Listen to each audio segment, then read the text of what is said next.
beyond the ceremony, handshakes and backslapping of their first meeting at the White House sit contradictions on an issue that Donald Trump and Emmanuel Macron have pledged to address: the Iran nuclear deal. The U.S. president first vowed to get rid of the agreement when he was running for election against Hillary Clinton, describing the deal as a disaster. Iran has repeatedly pushed back, saying the U.S. has shown bad faith and done much, economically, to frustrate the Islamic Republic's efforts to profit from the accord. There have been grumbles on both sides, but also an acknowledgement from the signatories that none of the deal's main provisions have been breached. Yet the mood is souring.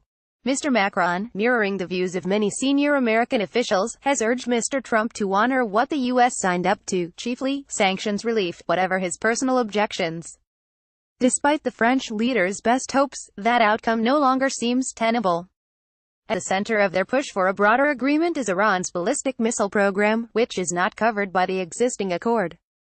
Iran cites the need for self-defense as its justification for such missiles, yet the painting of slogans such as "Death to Israel" onto the side of projectiles does much to feed a different, more radical narrative. Iran's role in the Middle East and its ability to project itself through proxies such as Hezbollah in Lebanon and Syria would also figure in any new talks. Walking away from the present deal, explicitly or by slowly letting it die, is entirely possible on May 12, a deadline for Mr. Trump to recertify or decertify sanctions. If he does the latter, there will be consequences for the Middle East. It is here that the U.S. president's apparent openness to a new deal with Iran, following Mr. Macron's state visit, has gained attention. Whether it leads to a substantive change in policy is questionable. The motivation for the current deal was the removal of a potential nuclear arms race, not the eradication of the missile program. The remarkable achievement of the 2015 accord was that Iran, after years of enhanced enrichment of atomic material, agreed to anything. Read more. Iran condemns businessman Trump after U.S. and France call for a new nuclear deal. Iran rejects France's call to curb missile program. The bellicose rhetoric of Mahmoud Ahmadinejad, the Iranian president who had sped up the country's nuclear activities, was replaced by a policy of engagement led by his more moderate successor, Hassan Rouhani. Nuclear centrifuges were dismantled and the country's only nuclear reactor was filled with concrete, rendering it useless. Even with that better atmosphere, the eventual deal, between Iran and the U.S., Britain, China, France, Russia plus Germany, took more than 2 years to negotiate. Mr. Rouhani managed to hold off resentment within Iran's hardline factions, chiefly the Revolutionary Guards and the powerful judiciary, to persuade Supreme Leader Ayatollah Ali Khamenei to agree terms with the West. It is extremely doubtful that he could do so again. Mr. Rouhani has not entertained the possibility of a new negotiation for this very reason. Less than p greater than an Iranian army tank rolls past the tribune decorated with a portrait of Iran.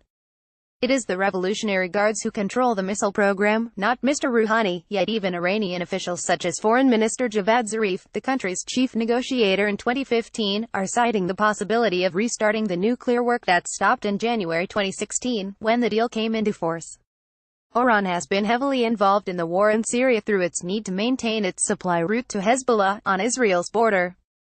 The difficulty now is that the comments of Mr. Macron and Mr. Trump to seek a new and better deal with Iran run up against a major barrier: Mr. Khamenei.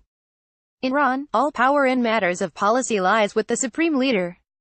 Now aged 78, he was lukewarm on the subject of talks with the U.S. in the first place. He agreed, reluctantly, because Iran was facing an economic crisis that threatened its stability. Then, as now, he makes public speeches that criticize the very same deal that Mr. Trump sees fit to abandon. Somehow, it has remained in place. Yet there seems no way that Iran would agree to curbs on its missiles. Read more. Macron to Trump: we want to work on a new Iran deal. Can Macron's White House visit save the Iran deal? The contemporary reasoning is the argument that it has never undertaken to do so. The more substantive historical reason is that in 1980, when Iraq's Saddam Hussein launched a war on Tehran, Iran had no missiles to fire back. After the war ended in stalemate, Iran started building its own weapons to ensure such a repeat would not come about. Similarly, Iran will do nothing to weaken its line to Hezbollah. It is here that Mr. Trump and Mr. Macron's words run out of road.